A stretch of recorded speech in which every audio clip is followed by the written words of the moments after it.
Chicago, the next head coach of the Green Bay Packers will come into his new position with a striking reality that he can't brush off with some analytics mumbo-jumbo.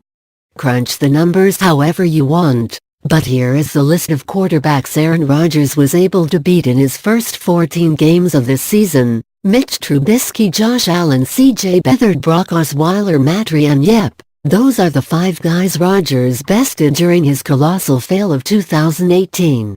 On Sunday, Trubisky joined the club of quarterbacks who beat Rodgers.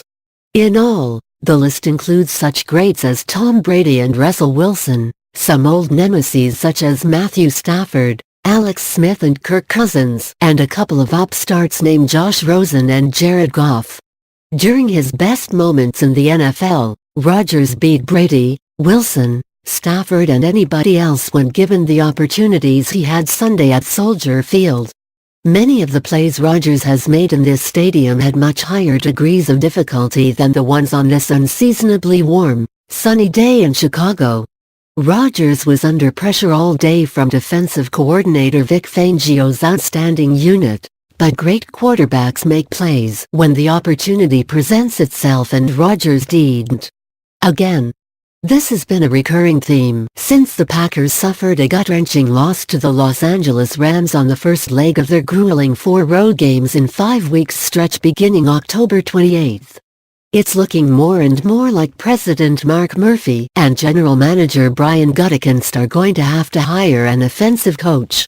They're going to need somebody who can both coach Rodgers and tell it to him straight, someone who isn't afraid to be critical of him in meetings or in public.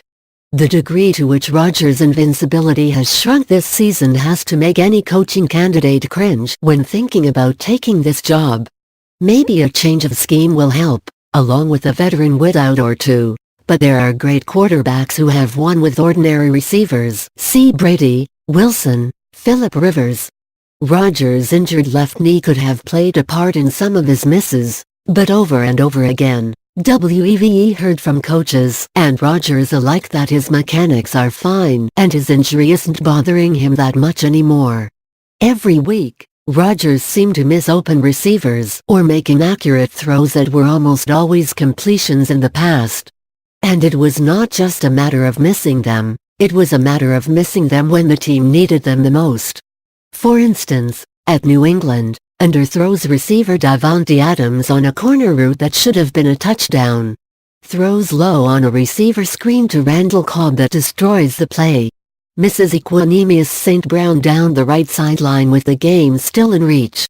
At Seattle, fails to throw a post to Adams in the end zone or a dump off to a wide-open Aaron Jones with the Packers in position to take an 8-point lead in the fourth quarter. Throws at the feet of Marquez Valdez-Scantling on a receiver screen that would have kept the last drive going. At Minnesota, throws poorly to Adams deep on a play in which the Vikings jumped offside and then misses him on an easy touchdown throw that would have cut Minnesota's lead to 24-21 with more than 2 minutes left. Versus Arizona, take your pick, there were misfires all over Lambeau Field. And then came this game. A chance for the Packers to keep their slim playoff hopes alive and at least make the end of the season interesting. They had a chance to give interim coach Joe Philbin a gift and prevent the Bears from clinching the NFC North title. It was a tall order with the right side of the offensive line, tackle Brian Bulaga and guard Byron Bell out with knee injuries and running back Aaron Jones missing the second half because of an MCL sprain. But Rodgers has faced bigger hills to climb.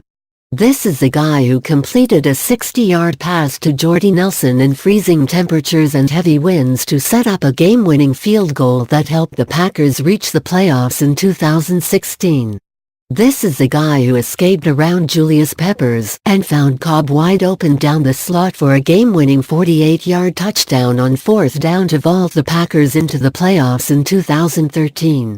This is the guy who raced down the field after throwing an interception to Brian Urlacher near the goal line and tripped him up as he ran toward a momentum-changing touchdown in the NFC Championship in January 2011. That guy has not been anywhere to be seen this year, and it has cost the Packers victories and maybe Mike McCarthy his job. Though he was harassed all day and sacked 5 times, There were at least 4 times Rodgers had a chance to make this game his own.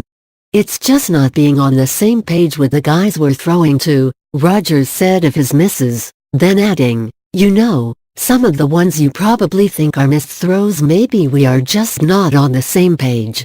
Not the case. On 3rd and 9 at the 23-yard line in the second quarter, Rodgers threw too far to the middle on a post route to St. Brown that, if caught, would have tied the game at 7-7.